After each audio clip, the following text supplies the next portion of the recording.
Hello, my friend. Time for our meeting this Thursday, September 25th.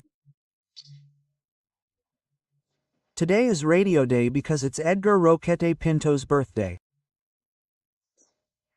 He was born on September 25th. In September 1923, Edgar Roquette Pinto founded Brazil's first radio station, which is why it's Radio Day. A big hug to all my fellow radio broadcasters. It was my first paying job. And until then, it wasn't paid. I did it for free.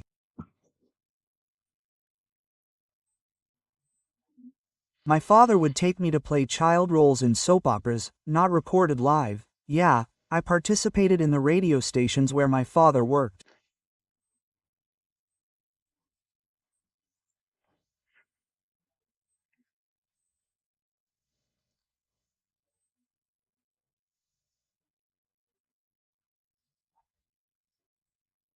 And then my first salary was as a radio announcer, as an announcer on an independent radio station, then at Radio Difusora de Porto Alegre, the Diarios and associated stations, where I supported myself to pay my pension and study, doing broadcasts from 10 p.m. to 1 a.m. Well, in 1926, on September 25th, a capitalist, a certain Henry Ford, the founding owner of Ford Motor Company, decided that his employees would only work 40 hours per week, in 5 8-hour days.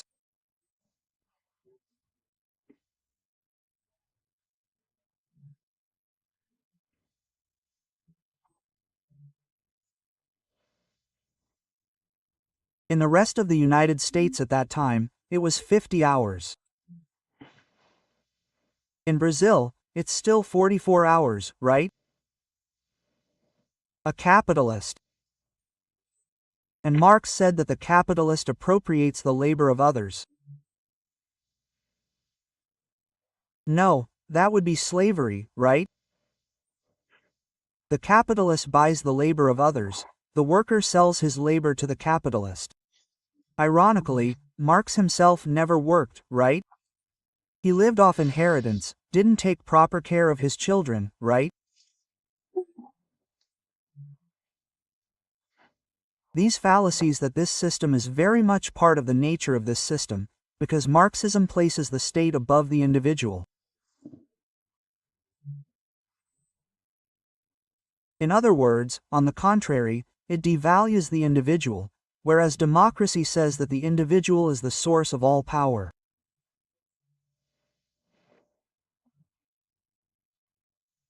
That's not why we value it here. It's this that gave voice to the source of power. Before, we didn't have one. Our voice belonged to others who claimed to be spokespeople for the people, for public opinion, but they're being omitted today, right? Remember to subscribe and at the end, leave a like or dislike.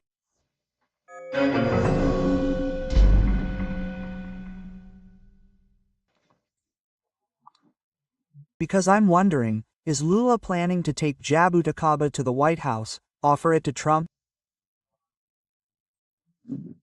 He said, right, a good deal starts with jabuticaba. It'll be wonderful. Look, I'm from the country of jabuticaba.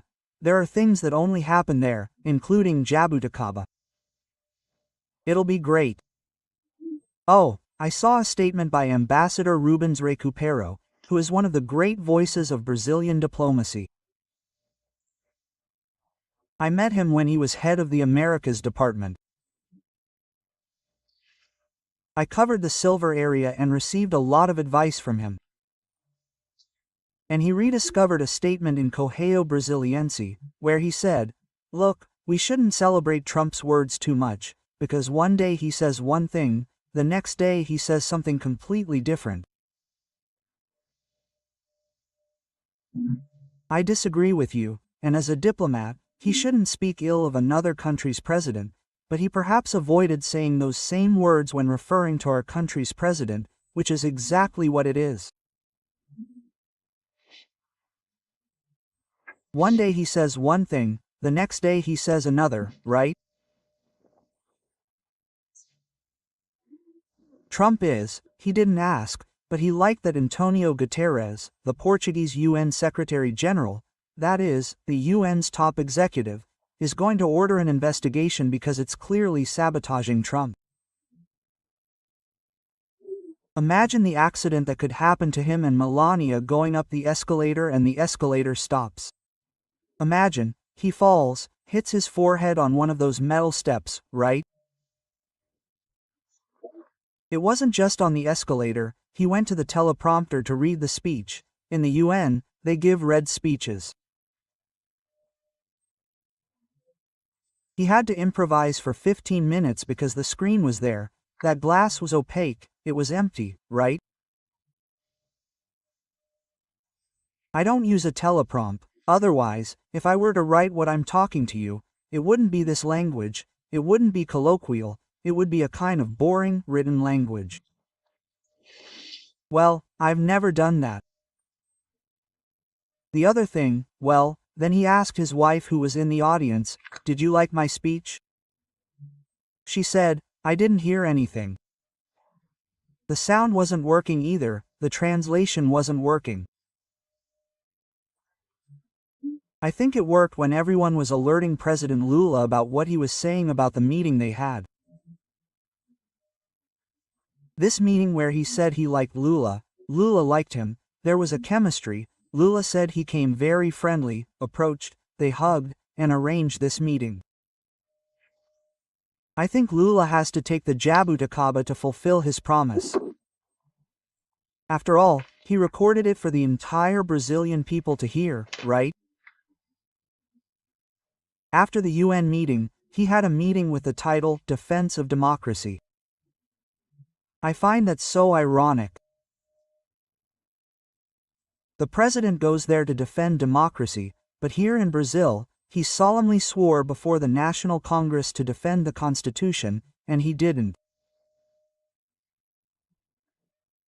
And defending the Constitution, at this moment, means defending democracy, defending that everything be complied with, that no trial be initiated without the public prosecutor's office, that there be freedom of expression, that there be no censorship, that there be a full right to defense, that deputies and senators have the unrestricted right to say whatever they want, right? Well, because it's in the Constitution, in Article 53, right? Well, any words were civilly and criminally inviolable. So, but he never defended it, but he swore to defend it. It's very embarrassing when someone says, "Oh, you swore and didn't keep your oath, right?" Well, let's move on. Well, let's look at another topic here. Yes, Minister Barroso is another issue as well. Minister Barroso gave a speech today and said that Brazil needs pacification, needs a fresh start. I completely agree. I'm writing about this today for Oeste magazine. Tomorrow it will be in Oeste magazine. Yes, pacification, right? And he said, Minister Barroso, right? Coexistence between different people. Yes, that too.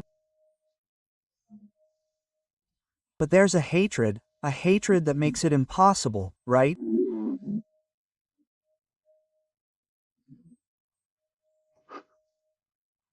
I complain in my article that those who occupy the highest echelons, representing agents of the state, must be statesmen, that they must have a strategic vision. They don't, they only have a tactical vision, no strategic vision.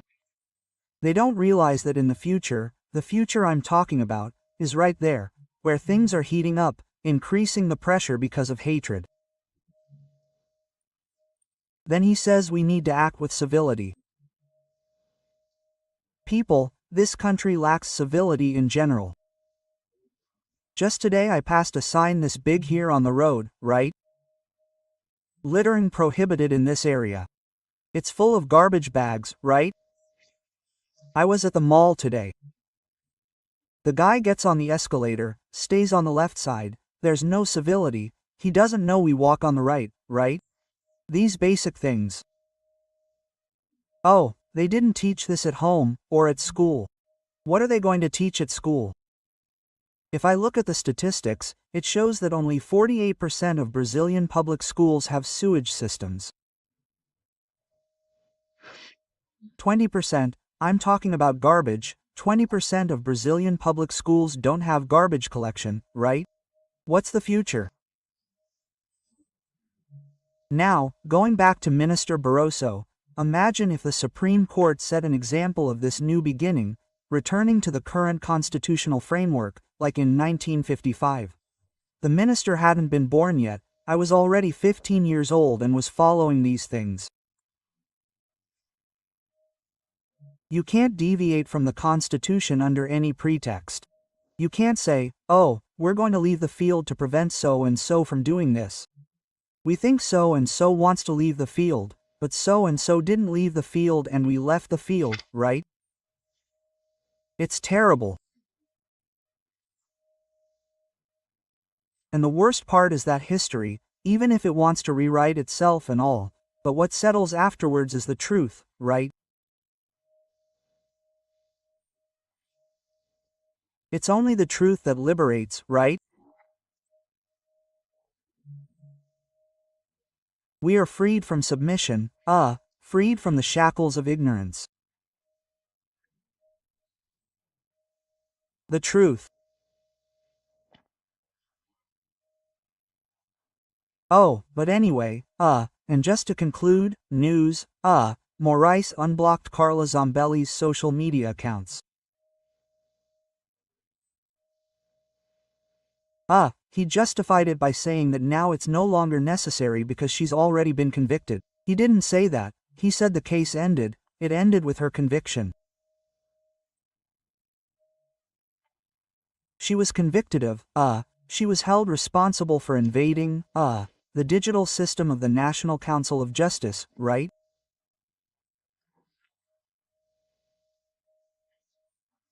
She testified today at the Constitution and Justice Committee of the Chamber of Deputies, of course, remotely from prison. Where she is, in Italy, saying she has nothing to do with it. The one who did it was Recca, right? Anyway, she was convicted because she was allegedly connected to this wreck.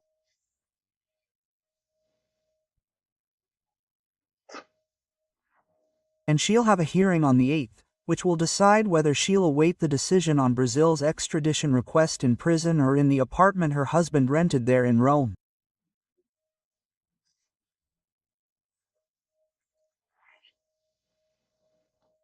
So that's it.